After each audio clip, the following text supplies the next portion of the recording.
Hey there, I'm Further Reading. Today I'm going to give you some extra farming tips. First, we're going to talk about the seed bug. The seed bug is when your farmer is trying to plant something, but they get a message saying you've got no seeds, even though, as you can see up here, you have tons of seeds.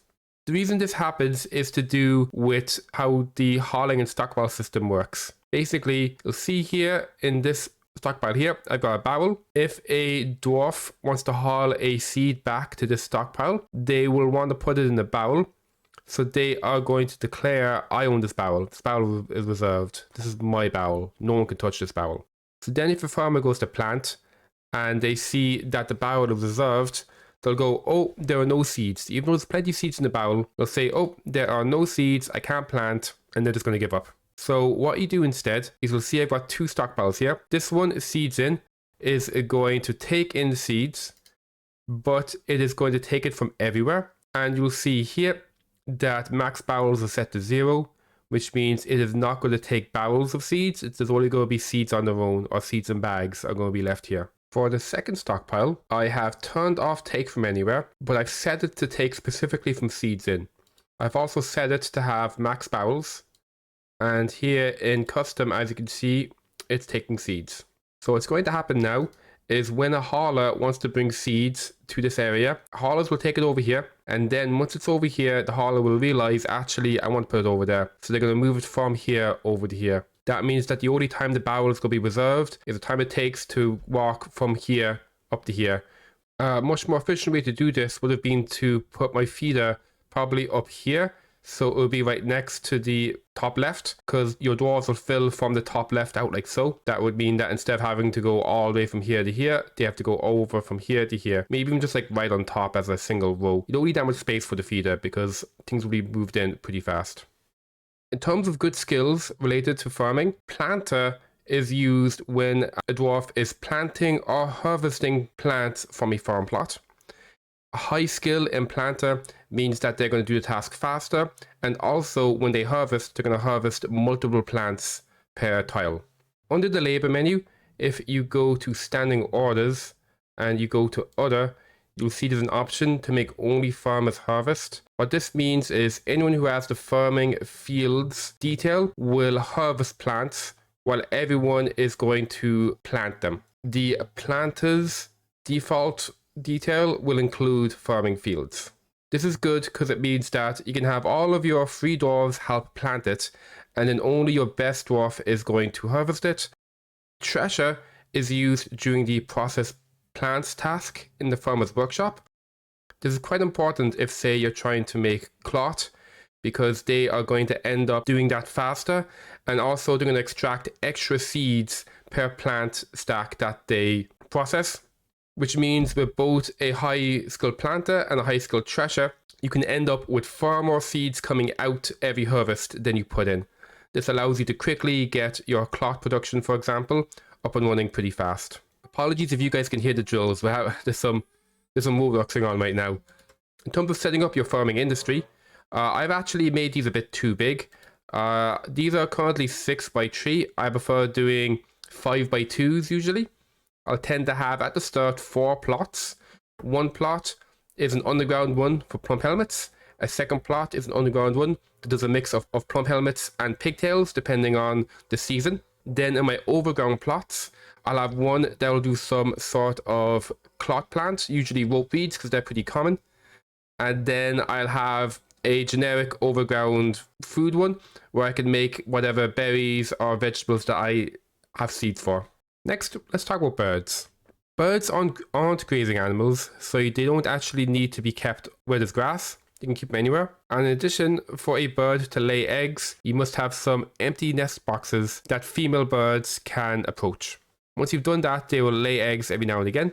If there's males in the room with them, the males will fertilize the eggs. And when fertilized, it'll take about 3 months or so for the egg to hatch into a new chick. However, your haulers might try to grab the eggs before they're ready to hatch. There are a couple of ways to prevent them from doing so. I find the simplest approach is the best, which is just lock the door. Leave it locked until they hatch and then unlock them afterwards. Let's talk about this, something that my viewers on Twitch lovingly refer to as the fish prison. The fish prison is a small 3x3 room with a space off the side for some stairs. This is an early fort, so it's not fully ready yet, but the stairs will end up going down to a fishery and a craft dwarf's workshop. Up here on the top is where the fishing happens. You can see here it's completely walled and roofed in, which means that it is not an outside area, so you don't have to worry about rain. In addition, we have a floor grate here at the bottom. In order for a monster to blow up a building, they have to be on the same level as the building. So because they can't get inside, they can't attack it from this level. So even though this is right under the grate, because it's a different Z level, they can't attack the grate from down here. So that means that he is completely safe and indoors inside this area. In order to catch fish, a dwarf does not need to actually be in the water or use any tool. What actually happens is the dwarf stares at water, and they can stare at the water through the grate. He's going to stand here and he's going to stare at this water for ages. As he stares, it is going to summon fish into existence at his feet. He's currently standing in a stockpile that I have set up to only allow unprepared fish. That means that as he is looking into the floor grate, it is going to summon fish to his feet, and the fish are a viable item to be inside the stockpile, so it's not going to rot. While normally only one fish can fit in each square, those rules are only followed when a dwarf is hauling. When a item ends up on the floor through any other means, it is still in the stockpile. So that's why the cotton stockpile trick works. This is usually the similar interaction.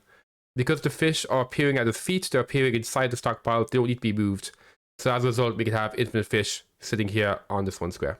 Your dwarf is going to level up pretty fast from doing this. A legendary dwarf can catch enough fish to feed like 150 dwarves or something. It is pretty crazy. You will never want for food. Well, you will want for varied food, but you will have the basics that you need at all times. Let's talk about shearing and milking now. In particular, how difficult it is to automate them. The problem is with the automation menu, you can't just make a job to say shear animals as long as there are animals that need to be sheared. So because you can't automate it, you really don't want to be using work orders for this, because if you use work orders, you'll end up getting spammed a lot and it'll be annoying. What I tend to do is I will go to the farmer's workshop. From this tasks part here, I will create tasks to repeat milk animal and repeat shear animal. Because they're made on this tab and not as a work order, it means that if they ever get to a point where there's no animals to milk or no animals to shear, it'll cancel the job. So you'll get one message saying it's cancelled, and then that's it. You won't be bothered about it ever again. While if it was a work order, you would keep getting spammed constantly because your dwarves will be trying to do it.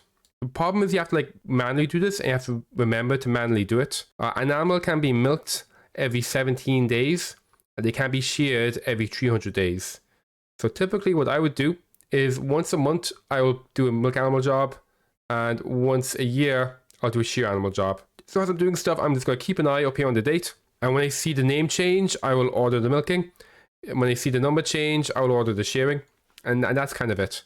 While, I could technically do it exactly on every 17th day, it's difficult to pay that much attention to the date. And also your dwarves have to haul the animal, so they might be delayed or they might be busy. So that's why I go for such big cadences in how I do it. Because that way there's a lot of time for the dwarf to actually go and grab the animal and do the work. And there we go. This is another just set of random farming tips and tricks. I hope you found these tricks useful. If you want to watch more content like this, you can check me out on Twitch, where I stream 4 days a week. You can like and subscribe to me here. If you have your own tips or tricks you'd like to share, feel free to add them down in the comments.